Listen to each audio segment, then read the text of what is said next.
ആർക്കാ പറയാൻ കഴിയാ അത് പ്രകൃതിദത്തമാണ്, അത് പ്രകൃതി വിരുദ്ധമാണ്? പിന്നെന്തിനത് പടച്ചത്? അതിനെയല്ല പടച്ചത്, അത് മനുഷ്യൻ ഉപയോഗപ്പെടുത്താൻ പാടില്ലാത്ത വിധത്തിൽ ഉപയോഗപ്പെടുത്തിയതാണ്. സൃഷ്ടിച്ചത് മുന്തിരിയാണ്. മുന്തിരി മനുഷ്യന് ഉപകാരമാണ്. എനിക്ക് പറഞ്ഞത് മനസ്സിലാക്കിക്കൂടെ?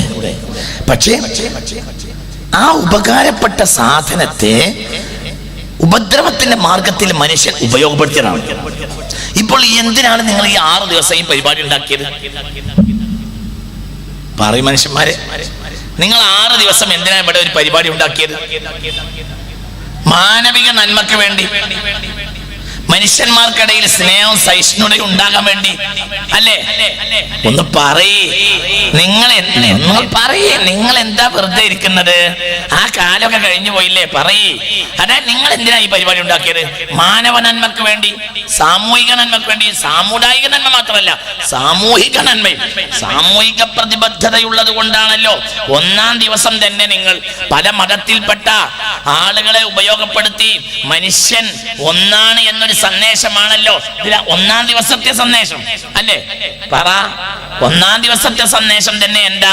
മനുഷ്യർ ഒന്നാണ്. ഏതൊക്കെ മതചിന്തകളിലേക്ക് പോയാലും മനുഷ്യർ അടിസ്ഥാനപരമായി പരസ്പരം സഹിഷ്ണുതയോടെ വർത്തിക്കേണ്ടതാണ് എന്നൊരു മെസ്സേജ്, അതാണല്ലോ ഇതിന്റെ ഏറ്റവും പ്രധാനപ്പെട്ട മെസ്സേജ്. അതെ അല്ലേ? ആണല്ലോ. ശരി, അതിനു വേണ്ടി ഉണ്ടാക്കിയ ഈ സ്റ്റേജിൽ ഞാൻ വേറെന്തൊക്കെയോ പറഞ്ഞിട്ട് നിങ്ങളെ ചേരി തിരിപ്പിച്ച് അടിപ്പിച്ചു നോക്കുക. അതിന് കമ്മിറ്റി ഉത്തരവാദിയാവില്ല. അവരുണ്ടാക്കിയത് എന്തിനാ? നന്മക്ക. പക്ഷേ ഞാനത് തിന്മക്ക് വേണ്ടി ഉപയോഗപ്പെടുത്തിയതാണ്. ഈ മദ്യത്തിന്റെ കണ്ടന്റ് എല്ലാം ഒരവസ്ഥയല്ലെങ്കിൽ ഒരവസ്ഥക്ക് അതിന്റെ ബേസിക്കൽ കണ്ടന്റ് പടച്ചതമ്പുരാൻ നന്മക്ക് വേണ്ടി ഉണ്ടാക്കിയതാ. എന്നാൽ അത് മനുഷ്യൻ ചില പ്രത്യേകമായ രീതിയിലാക്കിയിട്ട് തിന്മക്ക് വേണ്ടി മനസ്സിലാവണില്ലേ പറഞ്ഞത്? ഉപയോഗപ്പെടുത്തിയത്. അള്ളാഹു നമ്മെ കാത്തുരക്ഷിക്കട്ടെ. ഇസ്ലാം ഇതൊരു ഉദാഹരണമാണ്. ഞാൻ ഈ മദ്യപാനം ഒരു ഉദാഹരണമാണ്. മദ്യം കഴിക്കുന്നത് പ്രകൃതി വിരുദ്ധമാണ്. കാരണം ഒലാത്ത കഴിവിൽ ഉള്ള, അതിരില്ലാത്ത കഴിവുള്ള മനുഷ്യന്റെ കഴിവിനെ വളരെ ചെറിയ ബേസിക് നിലവാരത്തിൽ പരിമിതപ്പെടുത്തി. എന്ത്? മദ്യം. ബേസിക് നിലവാരം പോലും ചിലപ്പോൾ മദ്യപാനിക്കില്ലാതെയാവും. ആരാണ് അമ്മ, ആരാണ് ഭാര്യ എന്ന് തിരിച്ചറിയില്ല. അത് സത്യത്തിൽ മൃഗത്തിന്റെ രീതിയാണ്, മനുഷ്യന്റെ രീതിയല്ല. അമ്മയെയും മോളെയും തിരിച്ചറിയാത്ത, അമ്മ മോള് എന്നുള്ള വ്യത്യാസമില്ലാത്തൊരു വർഗം മനുഷ്യനല്ല. പിന്നെ ആരാ? പറ മനുഷ്യ, ആരാണത്? മൃഗമാണ്.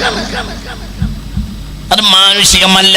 ആ അവസ്ഥയിലേക്ക് മനുഷ്യനെ തരം താഴ്ത്തും എന്ത്? മദ്യം. അപ്പോൾ തികച്ചും മദ്യം പ്രകൃതി വിരുദ്ധമാണ്. ഇത് ഇത്രയേറെ ഊന്നിപ്പറയുന്ന ഒരു വിഭാഗം, ഒരു ഫിലോസഫി, ഒരു ബേസിക് ഫിലോസഫി, ഒരു മതവിഭാഗം ഇസ്ലാമിനെ പോലെ ലോകത്തിൽ. ഞാൻ വേറെയുള്ളവരെ കുറ്റം പറയാൻ വേണ്ടി പറയുന്നതല്ല ഇത്. മറ്റുള്ളവരെ ഒരു വഴിക്കല്ലെങ്കിൽ ഒരു വഴിക്ക് അതിന് വഴി തുറന്നു കൊടുക്കും. പ്രധാന ആരാധനാ ചടങ്ങുകളിൽ മേത്തരം വീഞ്ഞുപയോഗിക്കുന്ന ചില മതങ്ങൾ ഉണ്ട്. മനസ്സിലാവുന്നില്ല? ഇസ്ലാം അങ്ങനെയല്ല. ഇസ്ലാം ഒരിക്കലും അംഗീകരിക്കില്ല, ഒരിക്കലും അംഗീകരിക്കില്ല. എന്തും ഇസ്ലാം പറയുന്ന ഏത് സന്ദേശം, ഇസ്ലാം എന്നാൽ എന്താണത്? അതൊരു നാച്ചുറൽ സിസ്റ്റമാണ്. അതിലൊന്നും ഇനി അധികമായി പറയാനില്ല. അതിനനുസരിച്ച് ജീവിച്ചാൽ മനുഷ്യന് നന്നു. എന്തിനും, അതേത് കാര്യവും. അലക്സാണ്ടർ ജേക്കബ് സാർ ഇന്നലെ അവിടെ വന്നിരുന്നല്ലോ. അദ്ദേഹം 1 മണിക്കൂർ നേരം നിങ്ങളോട് പ്രസംഗിച്ചു എന്നാണ് ഞാൻ കേട്ടത്. അങ്ങനെ തന്നെയാണല്ലോ. ഇസ്ലാമിന്റെ പൊലിമയും മഹത്വവും അദ്ദേഹം തന്നെ പറഞ്ഞല്ലോ. അദ്ദേഹം ഒരു ഇസ്ലാം മത വിശ്വാസി അല്ലാതിരുന്നിട്ട് കൂടി അല്ലേ? അപ്പൊ ഒരിക്കലും ഒരാൾക്കത് പറയാതിരിക്കാൻ കഴിയൂല. എന്തുകൊണ്ട്? അത്ര വലിയ സത്യമാണത്. എന്തും എന്തും എന്തും നിങ്ങൾ എന്തെടുത്ത് നോക്ക്, ഏത് വിഷയം എടുത്തു നോക്കിയാലും ഇസ്ലാം പ്രകൃതിക്കനുസരിച്ചുള്ള സംവിധാനങ്ങളാണ് എവിടെയും നടത്തിയിട്ടുള്ളത്. അത് മദ്യപാനമായാലും അതെന്തായാലും ഏത് കാര്യമാണെങ്കിലും എന്തും സ്ത്രീകളെ ഒരിക്കലും ഇസ്ലാം അനാദരിച്ചിട്ടില്ല. സ്ത്രീ എന്നാൽ വല്ലാത്തൊരു സംഗതിയാണ്. ചിന്തിക്കുക. അൽ ജന്നത്തു തഹ്ത അഖ്ദാമിൽ ഉമ്മാത്ത്, മാതാവിന്റെ കാൽച്ചുവട്ടിലാണ് സ്വർഗ്ഗമെന്ന് മുഹമ്മദ് മുസ്തഫ. ചിന്തിക്കുക. വസ്വൈനൽ ഇൻസാന ബിവാലിദൈഹി ഹമലതുഹു വഹ്നൻ അലാ വഹ്നിൻ വഫിസാലുഹു ഫീ ആമൈൻ അനിഷ്കുർ ലി വലിവാലിദൈഹി ഇലൈഹിൽ മസീർ. സൂറത്തുൽ ലുഖ്മാൻ. മാതാവിനും പിതാവിനും നീ ഗുണം ചെയ്യാം. പ്രത്യേകിച്ച് മാതാവ് എത്ര കഷ്ടപ്പെട്ടാണ് നിന്നെ ചുമന്ന് നടന്നത് എന്ന് നീ ധരിച്ചിട്ടുണ്ടോ? എത്ര കഷ്ടപ്പെട്ടാണ് 2 വർഷം നിനക്ക് പാല് മുലയൂട്ടിയത് എന്ന് നീ ചിന്തിച്ചിട്ടുണ്ടോ എന്ന് നിങ്ങൾ നോക്ക്. അവിടെ ഒരുപാട് കാര്യങ്ങൾ പറയുന്നുണ്ട്. എത്രത്തോളം എന്ന് പറഞ്ഞാൽ മുലയൂട്ടലിന് വർഷം വരെ പരിമിതപ്പെടുത്തി. 2 വർഷം. ഈ 2 വർഷം എന്ന് പറയുന്നതിന് ആധുനിക ഫിസിക്സ് കൃത്യമായി അതിന് വ്യവച്ഛേദിച്ചിട്ടുണ്ട്. 2 വർഷം മുലയൂട്ടുക എന്നത് ഒരു മനുഷ്യ കുഞ്ഞിനെ സംബന്ധിച്ചിടത്തോളം അനിവാര്യമായ മുലയൂട്ടൽ പ്രായമാണ്. എന്നാൽ അത് കഴിഞ്ഞാൽ ഏത് സന്ദർഭത്തിലാണെങ്കിലും അത് ഉപകാരത്തിനേക്കാൾ വലിയ ഉപദ്രവം ഉണ്ടാവും. അതായത് വൈദ്യശാസ്ത്രത്തിൻ്റെ കണ്ടുപിടുത്തം അനുസരിച്ച് 2 വർഷം വരെ മുലയൂട്ടുന്നത് വളരെ കൃത്യമായും ആരോഗ്യത്തിന് വളരെ നല്ലതാണ്. അതേസമയത്ത് അതിനുശേഷം ഉമ്മ മുലയൂട്ടുന്നത് ഓരോ സന്ദർഭത്തിലും ഓരോ സ്റ്റേജിലുള്ള രൂപത്തിലാണ് മുലപ്പാൽ ഉണ്ടാവുക. ഓരോ സന്ദർഭത്തിലും വ്യത്യാസം ഉണ്ടാവും. നേരെ മറിച്ച് അത് ബുദ്ധിക്ക് വിപരീതമായി ബാധിക്കും. അങ്ങനെ ധാരാളം അനുഭവങ്ങൾ ചരിത്രത്തിൽ, പഴയ കാലത്തും പുതിയ കാലത്തുമെല്ലാം അതിനൊരുപാട് അനുഭവങ്ങൾ കണ്ടെത്താനും കഴിയും. അപ്പൊ ഇവിടെ തിരിച്ചു വരിക, ഞാൻ പറഞ്ഞ വിഷയത്തിലേക്ക് തിരിച്ചു വരിക. ഉമ്മേനെ നല്ലപോലെ ശ്രദ്ധിക്കുക. ഉമ്മ എത്ര കഷ്ടപ്പെട്ടാണ് നിന്നെ വളർത്തിയത് എന്ന്. ഇവിടെ ഉമ്മക്കുള്ള പ്രാധാന്യം, ഉമ്മ പെണ്ണാണ്. അതിൻ്റെ അടിസ്ഥാനമായി മനുഷ്യൻ സ്ത്രീയെ പരിചയപ്പെടുന്നത് അടിസ്ഥാനപരമായി ഉമ്മ എന്ന നിലയിലാണ്. എത്ര വലിയ പ്രാധാന്യമാണ് നൽകിയത്. ഇത് സൂറത്ത് ലുഖ്മാനിലാണ്. ഇനി ലുഖ്മാനെ പറ്റി പറയാം. ലുഖ്മാൻ ഹക്കീമാകാനുള്ള ഒരു പ്രധാനപ്പെട്ട കാരണം, അദ്ദേഹം തന്റെ മാതാവിനോട് വല്ലാത്ത സ്നേഹമുള്ള ആളായിരുന്നു അത്രേ സയ്യിദുനാ ലുഖ്മാൻ അലൈഹിസ്സലാത്തു വസ്സലാം. നബിയല്ല,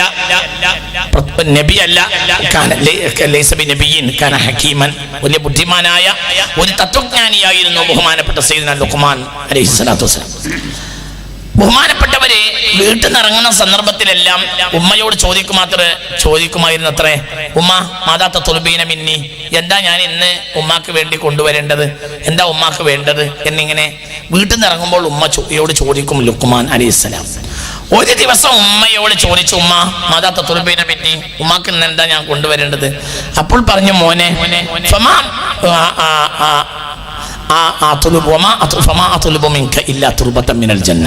എനിക്കൊന്നും വേണ്ട, നീ കൊണ്ടുവന്ന എനിക്ക് ദിവസേന തരുന്നത് എനിക്ക് എമ്പാട് മതിയാവുന്നുണ്ട്. എനിക്കൊരാഗ്രഹം മാത്രമേ ബാക്കിയുള്ളൂ, എനിക്ക് സ്വർഗത്തിലെ മണ്ണ് ഭൂമിയിൽ വെച്ച് കാണണം. അതുകൊണ്ട് നീ ഇന്ന് നിന്റെ ജോലി കഴിഞ്ഞ് തിരിച്ചു വരുമ്പോൾ ഒരു പിടി സ്വർഗത്തിലെ മണ്ണ് നിനക്ക് കിട്ടുമെങ്കിൽ കൊണ്ടുപോകാന്നുള്ളൂ. അപ്പോൾ ലുഖ്മാൻ കരഞ്ഞുപോയി. ലുഖ്മാൻ പറഞ്ഞു, ഉമ്മി സ്വർഗത്തിലെ മണ്ണ് ഞാൻ കൊണ്ടുവരാം, പക്ഷെ ഇത് വീട്ടിന്റെ പുറത്തുനിന്ന് കിട്ടൂല.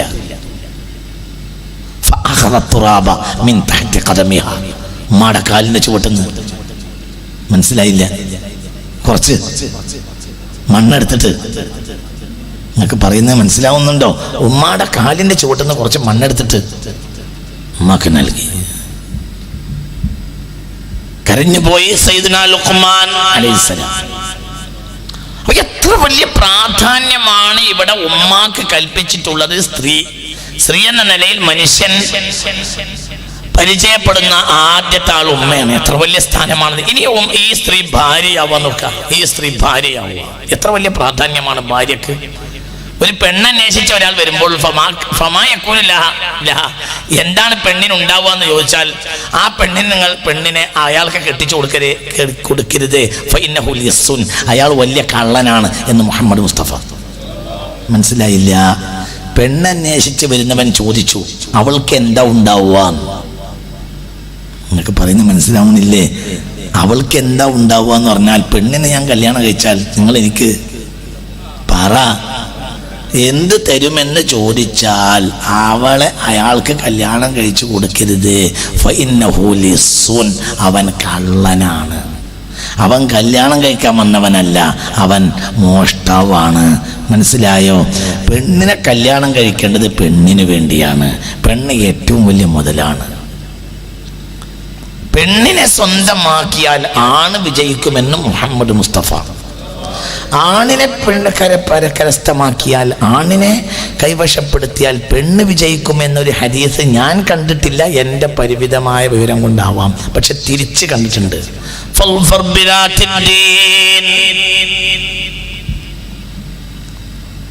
നല്ല പെണ്ണ് നിന്റെ ഭാര്യയായാൽ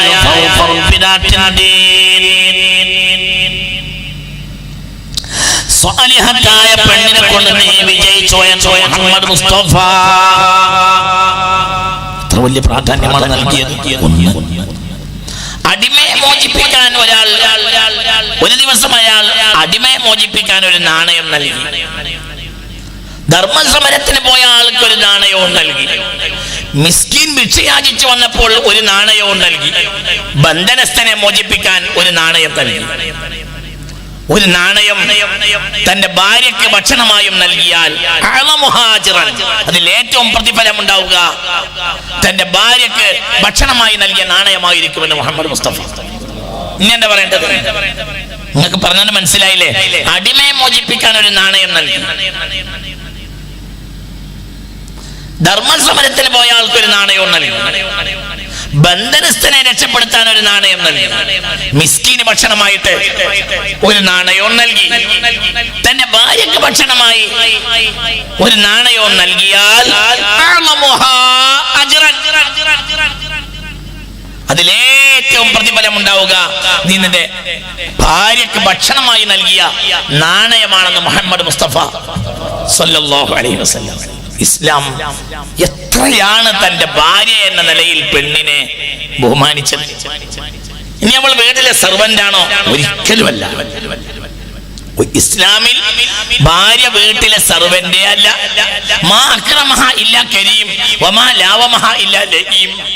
മാന്യനല്ലാതെ പെണ്ണിനെ മാനിക്കുകയില്ല, നീചനല്ലാതെ പെണ്ണിനെ നിന്ദിക്കുകയില്ല എന്ന് മുഹമ്മദ് മുസ്തഫ. മനസ്സിലായില്ല? നിങ്ങൾ എന്റെ കൂടെ ഇല്ലേ? മനസ്സിലാവണില്ലേ? പറ, മനസ്സിലാവണില്ലേ? മാന്യനല്ലാതെ പെണ്ണിനെ മാനിക്കുകയില്ല, നീചനല്ലാതെ പെണ്ണിനെ നിന്ദിക്കുകയുമില്ല. അപ്പോൾ ഒരു പെണ്ണിനെ ഒരാൾ മാന്യതയോട് പെരുമാറുക എന്നത് മിൻ അലാമത്തി കറമിഹി വശഖ്സിയതിഹി, അവന്റെ വ്യക്തിത്വത്തിന്റെ ഉദാഹരണമാണ്. അവൻ സമ്പൂർണനായ ഒരു വ്യക്തിയാണ്. അപ്പോൾ മാത്രമേ അവൻ ഭാര്യയെ മാനിക്കുകയുള്ളൂ. പെണ്ണും കൂടെ കേട്ടോട്ടെ, ഇതിന്റെ നേരെ കർത്തന്റെ ബാക്കിൽ പെണ്ണുങ്ങൾ ഉണ്ടല്ലോ. ഏതായാലും മനസ്സിലായില്ലേ? നിങ്ങൾ ചിന്തിക്ക്. ഇസ്ലാം പെണ്ണിന് നൽകിയൊരു പ്രാധാന്യം എത്ര വലുതാണെന്ന് ചിന്തിക്കുക.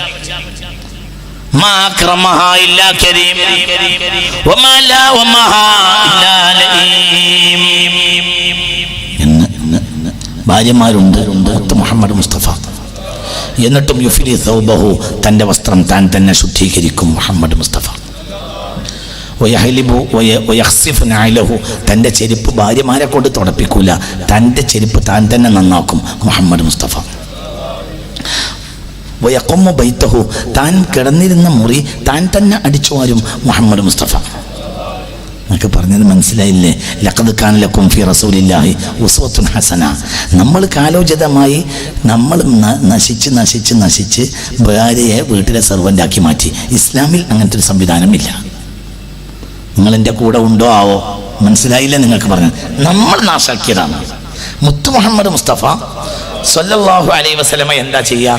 തൻ്റെ വസ്ത്രം താൻ തന്നെ ശുദ്ധീകരിക്കും, തൻ്റെ ചെരുപ്പ് താൻ തന്നെ വൃത്തിയാക്കും, ഭാര്യയെ കൊണ്ട് തൊടിക്കില്ല. പിന്നെയോ താൻ കിടന്നിരുന്ന മുറി താൻ തന്നെ അടിച്ചു വരും മുഹമ്മദ് മുസ്തഫ. താൻ വീട്ടിലുണ്ടെങ്കിൽ താൻ തന്നെ ആടിനെ കറക്കും മുഹമ്മദ് മുസ്തഫ സല്ലല്ലാഹു അലൈഹി വസല്ലം. താൻ തന്നെ ആടിനെ കറക്കും. അത് മുസ്തഫ നബിയുടെ രീതിയാ. മുഹമ്മദ് മുസ്തഫ, പുണ്യ മുഹമ്മദ് മുസ്തഫ താൻ തന്നെ ആടിനെ കറക്കും. ഇത് മുസ്തഫ നബിയുടെ രീതിയാ സല്ലല്ലാഹു അലൈഹി വസല്ലം. ഞാൻ ഈ ഹദീത്ത് പഠിച്ചിരുന്ന കാലത്ത് ഞാൻ വിചാരിച്ചിരുന്നത് എന്തായിരുന്നു എന്നറിയോ? ഇത് നമ്മുടെ സിസ്റ്റത്തിനനുസരിച്ച് വിശദീകരിക്കുക, മനസ്സിലാക്കുക. വീട്ടിൽ നബി സല്ലല്ലാഹു അലൈഹി വസല്ലം തങ്ങളാണ് ആടിനെ കറക്കുക എന്ന് ഹദീത്ത് കണ്ടപ്പോൾ എൻ്റെ മനസ്സിൽ കുറച്ച് കാലമുണ്ടായിരുന്നത് വീട്ടിൽ അടുക്കളയിൽ പിന്നെ ചായ ഉണ്ടാക്കുന്ന പണിയോ മറ്റോ ആയിരിക്കാം ഭാര്യക്ക്, ആയിഷ ബീവിക്ക്, ഉദാഹരണം ആയിഷ ബീവിക്ക് അല്ലെങ്കിൽ ഹഫ്സ ബീവിക്ക്, അവർക്കൊക്കെ വീട്ടിൽ ചായ ഉണ്ടാക്കുന്ന തിരക്കായത് കൊണ്ടായിരിക്കാം നബി സല്ലല്ലാഹു അലൈഹി വസല്ലമ ആടിനെ കറക്കേണ്ടി വന്നത് എന്നായിരുന്നു എൻ്റെ തലച്ചോറിൽ നേരത്തെ ഉണ്ടായിരുന്നത്. പക്ഷെ പിന്നെ പഠിച്ചപ്പോഴാണ് മനസ്സിലാവുന്നത് അവരെ സംബന്ധിച്ചിടത്തോളം രാവിലത്തെ പ്രാതൽ എന്തുമാത്രമാണ് പലപ്പോഴും പറ എന്ത് ഈ പാല്, ചായ ഇല്ല, വേറൊന്നുമില്ല. എന്താ അവരെ പ്രാതൽ, അവരെ ബ്രേക്ക്ഫാസ്റ്റ് എന്താ? ഈ പാല്. അപ്പോൾ നബി സല്ലല്ലാഹു അലൈഹി വസല്ലം പോയിട്ട് എന്ത് ചെയ്യും? ആടിനെ കറക്കും, എന്നിട്ട് കൊണ്ടുവരും. എന്നിട്ട് മഹദിയായ ആയിഷ റളിയല്ലാഹു അൻഹാ, ഉമ്മുൽ മുഅ്മിനീൻ ആയിഷ റളിയല്ലാഹു അൻഹാ, ഉമ്മുൽ മുഅ്മിനീൻ ആയിഷ അവരടുത്ത് വരും. എന്നിട്ട് പറയും ഇശ്റബി, നീ കുടിക്കുക എന്നറിയും. ഭാര്യക്ക് കൊടുക്കും. നബിയെ തങ്ങൾ കുടിക്കുന്ന, അല്ല നീ കുടിക്കുന്നറിയും.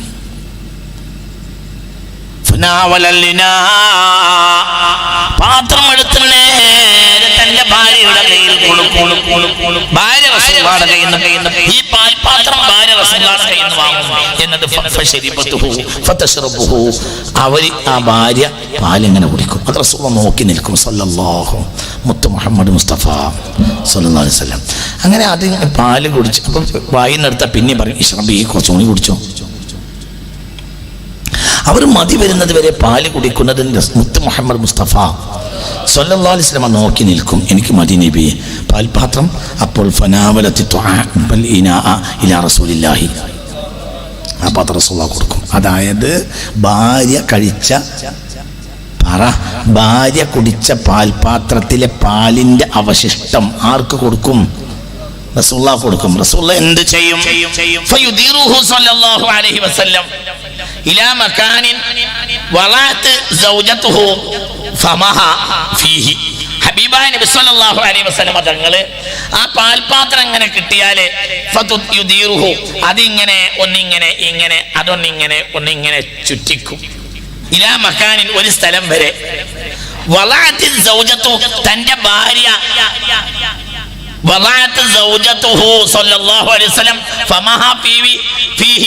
എവിടെയാണോ നബി സല്ലല്ലാഹു അലൈഹി വസല്ലമയുടെ ഭാര്യ ഉമ്മുൽ മുഅ്മിനീൻ ആയിഷ ബിബി അടക്കമുള്ള മഹദി എവിടെയാണോ തന്റെ ചുണ്ട് വെച്ചത് അവിടെ എത്തുന്നത് വരെ റസൂലുള്ളാഹി ഇങ്ങനെ ഒന്നിങ്ങനെ പാൽപാത്രം ഒന്നിങ്ങനെ. എന്നിട്ട് നബി സല്ലല്ലാഹു അലൈഹി വസല്ലം ഫീ മൗളിഇ ഫമി സൗജതിഹി, ഭാര്യ ചുണ്ട് വെച്ച അതേ സ്ഥലത്ത് ചുണ്ട് വെച്ച് കുടിക്കും മുഹമ്മദ് മുസ്തഫ സല്ലല്ലാഹു അലൈഹി വസല്ലം. ഇനി എന്താ വേണ്ടത്? ഇതാണ് ഇസ്ലാമിലുള്ള സ്ത്രീകൾക്കുള്ള പ്രാധാന്യം, വല്ലാത്ത പ്രാധാന്യം. പക്ഷെ പിന്നെന്താ വിഷയം എന്ന് ചോദിച്ചാൽ വെസ്റ്റേൺ സൊസൈറ്റി ചെയ്യുന്നത് പോലെ നിരുത്തരവാദികളായി പെണ്ണുങ്ങളെ കയറൂരി വിടാൻ ഇസ്ലാം തയ്യാറാവുകയില്ല. അതിനൊരു പ്രധാനപ്പെട്ട കാരണമുണ്ട്. വെസ്റ്റേൺ സിവിലൈസേഷൻ എന്ന് പറഞ്ഞാൽ 4 വേദഗ്രന്ഥങ്ങളും അവരുടെ കൈവശം ഇല്ല. 4 വേദഗ്രന്ഥവും ഒന്നിരിക്കൽ ഏഷ്യയിൽ അല്ലെങ്കിൽ ആഫ്രിക്കയിൽ, അവിടെയാണ് 4 വേദഗ്രന്ഥവും വന്നിട്ടുള്ളത്. ഖുർആനിൽ പറഞ്ഞ 25 നബിമാരിൽപ്പെട്ട ഒരു നബിയും യൂറോപ്പിൽ പോയിട്ടില്ല. ഖുർആനിൽ പറഞ്ഞിട്ടുള്ള 25 നബിമാരിൽ ഒരു പ്രവാചകൻ പോലും വെസ്റ്റേൺ യൂണിയനിൽ എവിടെയെങ്കിലും ഒരു പ്രദേശത്ത് പോയിട്ടില്ല. ഒരു നബിയും പോയിട്ടില്ല. നബി അല്ലാത്ത ഒരാളുണ്ട്, മഹാനായ ദുൽഖർനൈൻ റളിയല്ലാഹു അൻഹു. വയസ്അലൂനക അൻ ദിൽഖർനൈൻ ഖുൽ സഅത്ലു അലൈക്കും മിൻഹു ദിക്റാ. ആയിരിക്കാം അദ്ദേഹത്തിന്റെ ചരിത്രം എന്ന് അനുമാനിക്കുന്നു ചില ചരിത്രകാരന്മാർ. കാന മുആസിറ ഇബ്രാഹിം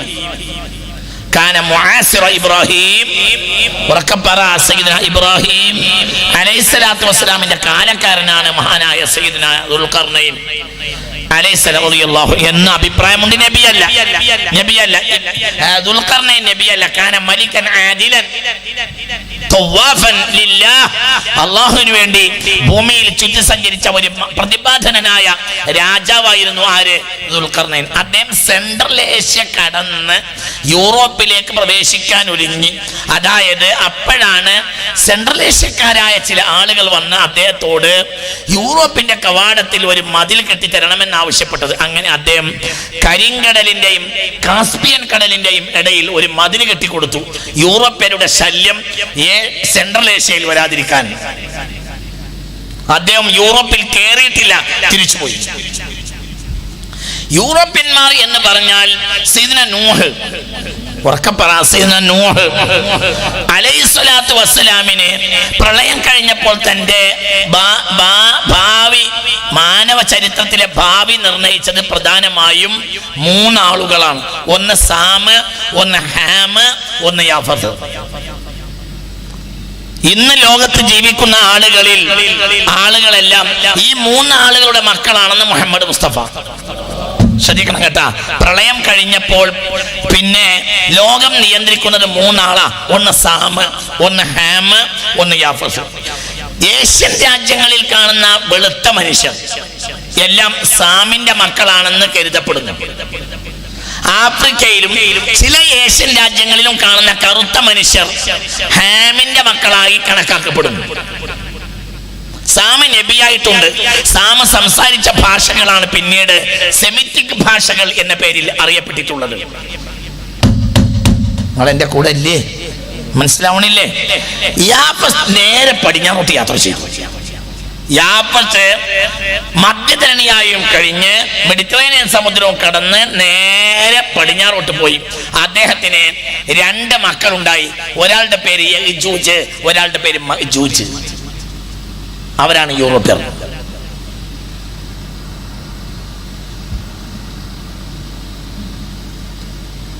യജൂജിന് ഒരു മോനുണ്ടായി. അയാൾക്കൊരു ചെറിയ കണ്ണിന് മഞ്ഞപ്പുണ്ടായിരുന്നു. അയാൾക്കാണ് പിന്നീട് കൂടുതൽ മക്കൾ ഉണ്ടായത്. അതുകൊണ്ട് ബനുൽ അസ്ഫർ എന്നും അവർക്ക് പേരുണ്ട്.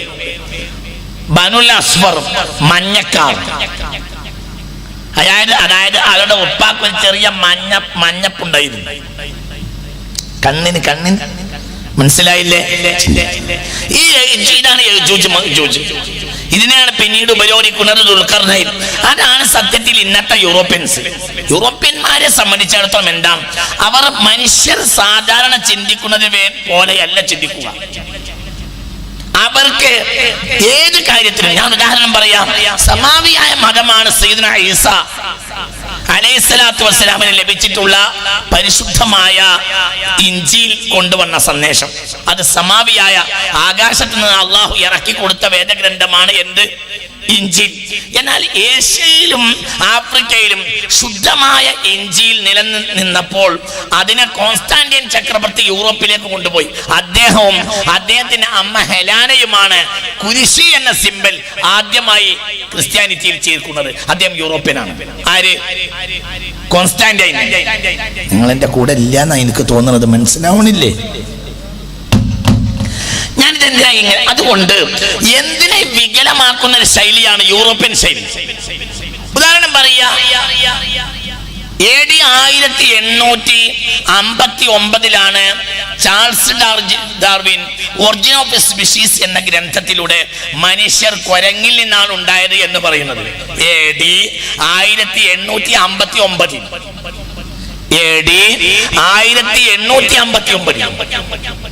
ഒറിജിൻ ഓഫ് സ്പീഷീസ് എന്ന ഗ്രന്ഥത്തിലൂടെ ചാൾസ് ഡാർവിൻ പറഞ്ഞു മനുഷ്യനുണ്ടായത് കുരങ്ങിൽ നിന്നാണ്. അതിന് ഒരുപാട് സ്പീഷീസിനെ അയാൾ പരിശോധിച്ച് അവസാനം കണ്ടെത്തിയതാണ് അത്രേ എന്ത്? മനുഷ്യനുണ്ടായത് കുരങ്ങിൽ നിന്നാണ്. ഞാനിങ്ങനെ ആലോചിക്കും, എങ്ങനെ ഇയാൾ ഇത് പറഞ്ഞിട്ടുണ്ടാവുക? എന്തിനാണ് അയാൾ അങ്ങനെ പറഞ്ഞത്? ഞാൻ ആ ആഫ്രിക്കയിലെ ചില പ്രദേശങ്ങളിലൊക്കെ പിന്നെ എന്താ പറയാ ഈ സൈഡില് വലിയ കടിച്ച ആളുകളെ കണ്ടിട്ടുണ്ട്. ചില എന്താ പറയാ ചില പ്രദേശം റുവാണ്ടക്കാര് ഇങ്ങനെയൊക്കെയുള്ള ചില ആളുകളുണ്ട്. ഞാൻ ആലോചിക്കാറുണ്ട്, ഇവരെയൊന്നും ഡാർവിൻ കാണാത്തത് നന്നായി. ഇവരെ കണ്ടിരുന്നെങ്കിൽ ആനയിൽ നിന്നാണ് മനുഷ്യണ്ടായതെന്ന് പറയും. ഹജ്ജിനൊക്കെ പോയാൽ അങ്ങനത്തെ ആളുകളെ കാണാം. കണ്ടിട്ടില്ലേ നിങ്ങൾ എവിടുക്കും പോയിട്ടില്ലേ? വേറെ ഒന്ന് എവിടെയെങ്കിലും പോയിക്കൂടെ മനുഷ്യന്മാര്? ഇവിടെ ഈ ഭാഗത്ത് ഇങ്ങനെ തടിച്ച കുറച്ച് ആളുകളെ കാണാം.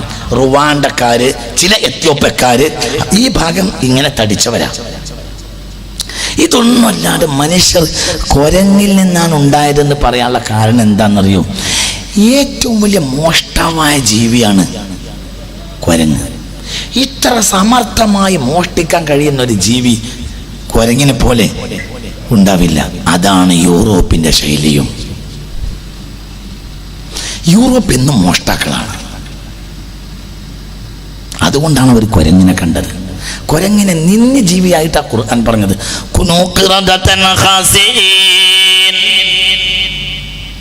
അവരുടെ യൂറോപ്യന്മാരുടെ ഇന്നത്തെ പണി എന്താ? മോഷ്ടിക്കുക. എന്തിനാണ് ബ്രിട്ടീഷുകാർ ഇന്ത്യയിൽ വന്നത്? പാറയിഷ്ടന്മാര്. എന്തിനാ ബ്രിട്ടീഷുകാർ ഇന്ത്യയിൽ വന്നത്? മോഷ്ടിക്കാൻ. മയൂര സിംഹാസനം വരെ അവരെ കടത്തിക്കൊണ്ടുപോയില്ലേ? എൻ്റെ നാട്ടിലേക്ക് നേരെ ഷൊർണൂരിൽ നിന്ന് ഒരു തീവണ്ടിപ്പാത ഉണ്ടാക്കിയിട്ടുണ്ട്. അതിനൊരു കാരണമുണ്ട്. ഏറ്റവും നല്ല തേക്ക്, സ്വർണത്തിനെ പോലും വെല്ലുന്ന കളറുള്ള തേക്ക് പാറ നിലമ്പൂരിൻ്റെ തേക്കാണ്. അത് കണ്ടുപോകണം. എന്തിനാ അവർ വന്നത്? മോഷ്ടിക്കാൻ. എവിടെയാ വാസ്കോഡി ഗാമയുടെ ഖബർ? എവിടെയാ? ഇവിടെ പലരും വന്നിട്ടുണ്ട്. മാലിക് ദീനാർ വന്നിട്ടുണ്ട്. മാലിക് ദീനാറിന്റെ ഖബർ എവിടെയാ? കാസർഗോഡ്. തമീമുൽ അൻസാരി വന്നിട്ടുണ്ട്. മദീനക്കാരൻ, ബദറിൽ പങ്കെടുത്ത സ്വഹാബിയാണ് തമീമുദ്ദാരി അൽ അൻസാരി റളിയല്ലാഹു അൻഹു. അദ്ദേഹം കേരളത്തിൽ വന്നിട്ടുണ്ട്. ഖബർ എവിടെയാ?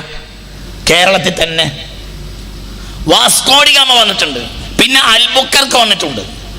എവിടുന്നാ വന്നത്? പോർച്ചുഗലിൽ നിന്നാ വന്നത്. എവിടെയാ അവരെ ഖബർ? എവിടെയാ വാസ്കോഡി ഗാമയുടെ ഖബർ? എവിടെയാ? നിങ്ങൾ എന്ത് നാടിനെ പറയിപ്പിക്കുമല്ലോ എൻ്റെ നാട്ടുകാരെ, എളമ്പള്ളൂർക്കാരെ. നിങ്ങൾ നാട്ടിനെ പറയിപ്പിക്കല്ലേ. നിങ്ങൾ പറയേ വാസ്കോഡി ഗാമയുടെ ഖബർ എവിടെയാ? ലിസ്ബണില്. പോർച്ചുഗീസിന്റെ തലസ്ഥാനമാണ് ലിസ്ബൺ. ലിസ്ബണിലാണ് ആരുടെ ഖബർ? വാസ്കോഡി ഗാമയുടെയും അൽബുക്കർക്കിന്റെയും സൈന്യാധിപൻ. എന്നാൽ മാലിക് ദീനാറിന്റെ ഖബർ എവിടെയാ? കേരളത്തില്. ഹബീബിൻ ദീനാറിന്റെ ഖബർ എവിടെയാ? കേരളത്തില്. തമീമുൽ അൻസാരിയുടെ ഖബർ എവിടെയാ? അതായത് ഇവിടെ വന്ന സ്വഹാബികൾ ഇവിടെ നിന്ന് മോഷ്ടിക്കാൻ വേണ്ടി വന്നതല്ല. പകരം ഈ മണ്ണിൽ താദാത്മ്യപ്പെട്ട് ഈ മണ്ണിന്റെ താളത്തിനനുസരിച്ച് നിന്ന് ഈ മണ്ണിനെ ധർമ്മം പഠിപ്പിച്ച് ഇവിടുന്ന് പെണ്ണുങ്ങളെ കല്യാണം കഴിച്ച് കുടുംബമുണ്ടായി നല്ലവരായി ഈ മണ്ണിന്റെ താളനിബദ്ധമായ കലോചിതമായ ശൈലിയിൽ പരിശുദ്ധ ഇസ്ലാമിനെ പ്രചരിപ്പിച്ച് സന്തോഷമായി അള്ളാഹുവിലേക്ക് തിരിച്ചുപോയ മഹാന്മാരാണ് ബഹുമാനപ്പെട്ട മാലിക് ദീനാറും ഹബീബിൻ ദീനാറും ബഹുമാനപ്പെട്ട തമീമുൽ അൻസാരിയും റളിയല്ലാഹു അൻഹും. നേരെ മറിച്ച് വാസ്കോഡി ഗാമ വന്നത് സത്യത്തിൽ മോഷ്ടിക്കാൻ തന്നെയാണ്. അതുകൊണ്ടാണ് അയാൾ തിരിച്ചുപോയത്. ഇവർ തിരിച്ചു പോകാൻ വന്നതേ അല്ല. എന്നിട്ടും സാംസ്കാരിക കേരളം സ്മാരകമുണ്ടാക്കിയത് വാസ്കോഡി ഗാമക്കാണ്. സത്യത്തിൽ സ്മാരകമുണ്ടാക്കേണ്ടിയിരുന്നത് അവർക്കാണ്. കാരണം ഈ സംസ്കാരം ഈ നാട്ടിൽ നിലനിർത്തിയതും അതിനെ ഉദ്ദീപിപ്പിച്ചതും ഈ മഹാന്മാരാണ്. നിങ്ങൾ ചിന്തിക്കുക. അപ്പൊ യൂറോപ്പിന്റെ പൊതു ശൈലി എന്താ? യൂറോപ്പ് എപ്പോഴും മാനുഷികമായി ചിന്തിക്കൂല. അവരുടെ സംസ്കാരം, അവരുടെ രീതി, ചില പ്രത്യക്ഷമായ ചില മാന്യതകളൊക്കെ അവർ കാണിക്കും. എന്നാൽ ഉള്ളിന്റെ ഉള്ളിൽ എന്തായിരിക്കും അവരുടെ താല്പര്യം? അവരുടെ രീതി സാംസ്കാരിക സമൂഹത്തിന്റെ രീതിക്ക് തികച്ചും വ്യത്യസ്തമായിരിക്കും. അതുകൊണ്ടാണ് അവർ സ്ത്രീകളെ ആ രൂപത്തിൽ കാണുന്നത്. അതുകൊണ്ടാണ് വെസ്റ്റേൺ കൾച്ചറിൽ സ്ത്രീയുടെ അവസ്ഥ എന്ന് പറഞ്ഞാൽ പരിതാപകരമാണ്. പെണ്ണ് മാന്യമായി വസ്ത്രം ധരിക്കില്ല. അമേരിക്കൻ പ്രസിഡന്റ് ഡൊണാൾഡ് ട്രംപും അയാളുടെ ഭാര്യയെ നോക്കിയാൽ ഹിജാബ് ഉണ്ടാവുന്നത് അയാൾക്കാണ്. മനസ്സിലായില്ല? അമേരിക്കൻ പ്രസിഡന്റ് ഡൊണാൾഡ് ട്രംപും അയാളുടെ ഭാര്യയെ നോക്കിയാൽ ഹിജാബ് ട്രംപിനാണ്. ട്രംപിന് ഇത് മുതൽ നേരെ കാല് വരെ ഹിജാബ് ഉണ്ട്, ഇവിടെ മുതൽ ഇവിടം വരെ ഷർട്ട് ഉണ്ട്, എല്ലാം ഉണ്ട്.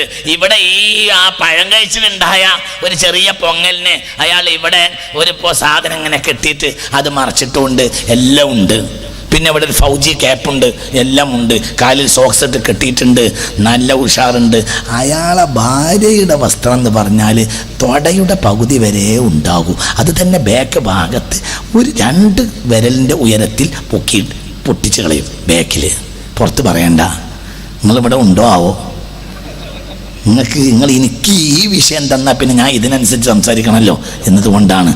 മനസ്സിലായില്ല? എനിക്ക് തന്ന വിഷയത്തിനോട് ഞാൻ താതാത്മ്യപ്പെടുകയാണ്. എനിക്കെന്ന വിഷയം ആധുനിക ലോകവും പരിശുദ്ധ ഇസ്ലാമും എന്നാണ്. നിങ്ങൾക്ക് പറഞ്ഞത് മനസ്സിലായില്ലേ? അത് എവിടുന്ന് കിട്ടി? അമേരിക്കക്കാരൻ അത് എവിടുന്ന കിട്ടിയത്? അവർ സ്കോട്ട്ലൻഡിൽ നിന്നും സ്പെയിനിൽ നിന്നും സ്കോട്ട്ലൻഡിൽ നിന്നും ബ്രിട്ടനിൽ നിന്നുമെല്ലാം ക്രിസ്റ്റഫർ കൊളംബസിന് ശേഷം കുടിയേറി പാർത്തവരാണ് ഇന്നത്തെ അമേരിക്കക്കാർ. അതൊരു യൂറോപ്പിനെ പറിച്ചു നട്ടതാണ്. യൂറോപ്പിൻ്റെ സംസ്കാരം അങ്ങനെയാണ്. അതിന് സംസ്കാരം എന്ന് പറയില്ല. ആ രൂപത്തിലേക്ക് നമ്മുടെ സമൂഹത്തെ കൊണ്ടുപോകാൻ ഇസ്ലാം മാന്യമായി സമ്മതിക്കൂല എന്ന് പറഞ്ഞാൽ ഇവിടെ ആ രൂപത്തിൽ വസ്ത്രം ധരിക്കുന്നവർക്കെതിരെ ഇസ്ലാം യുദ്ധം ചെയ്യുമെന്നൊന്നുമല്ല. നമ്മുടെ യുദ്ധം എന്ന് പറഞ്ഞാൽ നിങ്ങൾ വിചാരിച്ച യുദ്ധവുമല്ല. ഇസ്ലാമിന്റെ യുദ്ധം വജാഹിദുഹും ബിഹി ജിഹാദൻ കബീറാ ولو شئنا لبعثنا في كل قرية نذيرا فلا تطع الكافرين وجاهدهم به جهادا كبيرا. നിങ്ങൾ വിജ്ഞാനം കൊണ്ട് സമരം ചെയ്യുക, അതാണ് ഏറ്റവും വലിയ സമരം. സമരം ചെയ്യേണ്ടത് വജാഹിദുഹും ബിഹി ഐ ബിൽ ഇൽമി ഔ ബിൽ ഖുർആൻ. അവിടെ 2 തഫ്സീറാ ഉള്ളത്. ഒന്നിരിക്കൽ ഖുർആൻ കൊണ്ട് യുദ്ധം ചെയ്യണം, അല്ലെങ്കിൽ പൊതുവിജ്ഞാനം കൊണ്ട് യുദ്ധം ചെയ്യണം. എന്തിനെതിരെ? എല്ലാ തിന്മകൾക്കെതിരെയും. നിങ്ങൾ AK-47 കൊണ്ടല്ല യുദ്ധം ചെയ്യേണ്ടത്, പകരം വിജ്ഞാനം. പറ, എന്തുകൊണ്ട് വിജ്ഞാനം? എന്തുകൊണ്ട് യുദ്ധം ചെയ്യണം? വജാഹിദുഹും ബിഹി ജിഹാദൻ കബീറാ. ജിഹാദൻ കബീറാ, ഏറ്റവും വലിയ യുദ്ധം. ജിഹാദൻ കബീറ, ജിഹാദൻ കബീറ, ഏറ്റവും നല്ല യുദ്ധം, ഏറ്റവും വലിയ യുദ്ധം. ജിഹാദൻ കബീറ, ഏറ്റവും വലിയ യുദ്ധം. വിജ്ഞാനം കൊണ്ടുള്ള യുദ്ധം. മനസ്സിലാവണില്ലേ? ഏറ്റവും വലിയ യുദ്ധം വിജ്ഞാനം കൊണ്ടുള്ള യുദ്ധമാണ്. അതാണ് മുസ്ലിം ലോകം നടത്തിക്കൊണ്ടിരിക്കുന്നത്, നിങ്ങൾ അടക്കം. അപ്പം നിങ്ങളുടെ ഒരു നന്മയാണല്ലോ ഇത്ര വലിയൊരു ഒരു പള്ളി ഉണ്ടാക്കി, ഒരു 3-3.5 കോടി അല്ല അതിനപ്പുറം അള്ളാഹിൻ്റെ സഹായത്താൽ അള്ളാഹു സുബ്ഹാനഹു വ തആല എല്ലാവർക്കും വലിയ പ്രതിഫലം നൽകട്ടെ. അത്ര വലിയ ഒരു പണം ചെലവഴിച്ച് അതിൻ്റെ ഉദ്ഘാടനത്തിന് തങ്ങളെയോ മറ്റോ അങ്ങനെ വിളിച്ച് നിങ്ങൾക്കത് ഉദ്ഘാടനം നടത്തിയാൽ പോരാ. നിങ്ങളുടെ മനസ്സിൻ്റെ ഒരു നന്മയാണ്. അതോടനുബന്ധിച്ചൊരു 5-6 ദിവസം എന്ത് ചെയ്യണം? മനുഷ്യനെ മനുഷ്യനാക്കുന്ന ഒരു ധർമ്മസമരത്തിന് നിങ്ങൾ തയ്യാറാവുക. ആ ധർമ്മസമരമാണ് എന്ന് വിജ്ഞാനം. വജാഹിദുഹും ബിഹി ജിഹാദൻ കബീറാ. കോൺസ്റ്റാന്റിൻ ചക്രവർത്തിക്ക് ഇഞ്ചീൽ കിട്ടിയപ്പോൾ അതിൽ കൈകടത്തി. നേരത്തെ ജൂതന്മാർ അവരുടെ വേദഗ്രന്ഥത്തിൽ കൈകടത്തി. പിന്നെ അവർ ലോകത്തിന്റെ നാനാഭാഗത്തേക്ക് ചിന്നിച്ചിതറിപ്പോയി. അവർ പടച്ചതമ്പുരാനെ ഉൾക്കൊള്ളാൻ തയ്യാറായില്ല. 40 വർഷമാണ് അവർക്ക് തൗറാത്ത് പഠിപ്പിച്ചത് സയ്യിദ്ന മൂസ. വർക്കപ്പറ സയ്യിദ്ന മൂസ പറഞ്ഞതുപോലെ അവർ കേട്ടില്ല. അരിഹ പട്ടണത്തിലേക്ക് നിങ്ങൾ സുജൂദ് ചെയ്ത് പ്രവേശിച്ചാൽ നിങ്ങൾക്ക് പ്രോമിസ് ലാൻഡിൽ എത്താൻ കഴിയുമെന്ന് മൂസ പറഞ്ഞിരുന്നു അലൈഹിസ്സലാം. പക്ഷെ അവർ അരിഹ പട്ടണത്തിലേക്ക് പൃഷ്ഠം വെച്ച് കയറി. സുജൂദ് ചെയ്ത് പട്ടണത്തിൽ പ്രവേശിക്കൂ എന്ന് പറഞ്ഞു സയ്യിദ്ന മൂസ. ഞങ്ങൾക്കങ്ങനെ നെറ്റി സുജൂദിൽ വെച്ചൊന്നും കേറാൻ കഴിയില്ല മൂസയെ എന്ന് പറഞ്ഞവർ മൂസയോട് അലൈഹിസ്സലാം നന്ദികേട് കാട്ടിയവരായിരുന്നു ജൂതന്മാർ. 30 കൊല്ലമാണ് പടച്ചതമ്പുരാൻ അവർക്ക് കട്ടിത്തേനും കാടപ്പക്ഷിയും നൽകിയിട്ട് അള്ളാഹു സ്വർഗീയ വിരുന്ന് നൽകിയത്. സ്വർഗത്തിന് വിരുന്ന് കൊണ്ട് വരിക ഒരു ജനത്തിന് നേരം വെളുത്താൽ നല്ല തേന് കിട്ടും സ്വർഗത്തിൽ നിന്ന്.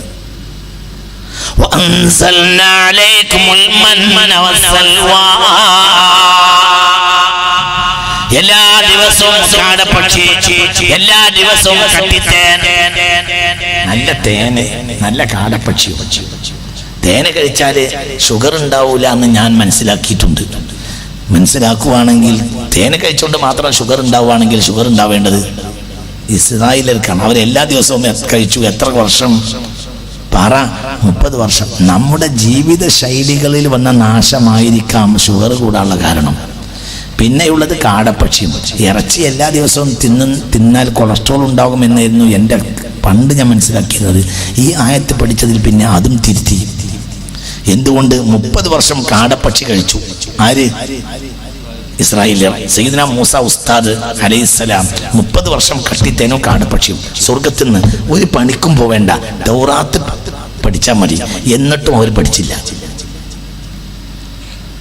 അവസാനം അരീഹ പട്ടണത്തിലേക്ക് സുജൂദ് ചെയ്ത് ചേരാൻ പറഞ്ഞു മൂസ നബിയുടെ അനുയായികളോട്. മൂസ നബി അപ്പോൾ പറഞ്ഞു, നെറ്റിത്തടം മണ്ണിൽ വെച്ചൊന്നും കേറാൻ ഞങ്ങൾ തയ്യാറില്ല മൂസ. പൃഷ്ഠം വെച്ച് കയറി അവരിൽ നേതാക്കന്മാർ. അപ്പോൾ അവരെ ഓടിച്ചു വിട്ടു സയ്യിദുനാ മൂസ. അവരോട് അല്ലാഹു തആല പറഞ്ഞു, നിങ്ങൾ ശപിക്കപ്പെട്ടവരായി സിനായ് മരുഭൂമിയിൽ 40 വർഷം അലഞ്ഞോളൂ. അതിനിടയിൽ മൂസ മരിച്ചു അലൈഹിസ്സലാം. സയ്യിദ്നാ മൂസ ഉറക്കപ്പറ. സയ്യിദ്നാ മൂസ, ലോകത്ത് ഇന്ന് ഇസ്രായേൽ ഞങ്ങൾക്ക് അവകാശപ്പെട്ടതാണെന്ന് ജൂതന്മാർ പറയുന്നു. അവർക്ക് അവകാശപ്പെട്ടതാണെങ്കിൽ അവരുടെ പ്രവാചകനല്ലേ അവരെ അങ്ങോട്ട് കൊണ്ടുപോകേണ്ടത്? അവരുടെ പ്രവാചകൻ അതിൻ്റെ കവാടമായ അരീഹ പട്ടണത്തിൽ നിന്ന് അവരെ ഓടിച്ചു വിട്ടു. കാരണം അവർ ആ പ്രോമിസ്ഡ് ലാൻഡിൽ കയറാൻ യോഗ്യരല്ല. മുത്തു മുഹമ്മദ് മുസ്തഫ ഹിജറ 8-ാം വർഷം മുസ്ലിമീങ്ങളെ മക്കയിൽ പ്രവേശിപ്പിച്ചു. മക്കയെ ശുദ്ധീകരിച്ചു. ഇനി ഒരാൾക്കും മക്ക അന്ത്യനാൾ വരെ കിട്ടുകയില്ല. മക്ക മുസ്ലിമീങ്ങളുടേതാണെന്ന് പ്രഖ്യാപിച്ചു മുഹമ്മദ് മുസ്തഫ. ജെറൂസലേം ജൂതന്മാർക്ക് അവകാശപ്പെട്ടതാണെങ്കിൽ ആ മണ്ണിലേക്ക് അവരെ കയറ്റേണ്ടത് മൂസാ നബി തന്നെയാണ്. കയറ്റിയില്ല. എന്തിന്? നന്ദി ചെയ്തില്ല അവര്. ഒരു സുജൂദ് ചെയ്ത് അല്ലാഹുവിന് ഒരു സുജൂദ് ചെയ്ത് അരീഹ പട്ടണത്തിലേക്ക് പ്രവേശിച്ചോളൂ എന്ന് പറഞ്ഞു സയ്യിദ്നാ മൂസ. അതും അവർ ചെയ്തു. അവരെ ശപിച്ചു. പിന്നെ അവർ യതീഹൂന ഫിൽ അർളി, അവർ സിനായ് മരുഭൂമിയിൽ അലഞ്ഞു തിരിഞ്ഞു നടന്നു 40 വർഷം. അതിനിടയിൽ മൂസ മരണപ്പെട്ടു. സയ്യിദ്നാ മൂസ ഉറക്കപ്പറ. സയ്യിദ്നാ മൂസ ഭൂമി കണ്ടിട്ടുള്ള 3ാമത്തെ മഹാനാണ്. ജൂതന്മാർക്ക് റസൂലായി വന്ന സയ്യിദ്നാ മൂസ. എന്നിട്ട് അദ്ദേഹം അവരെ വെറുത്തു.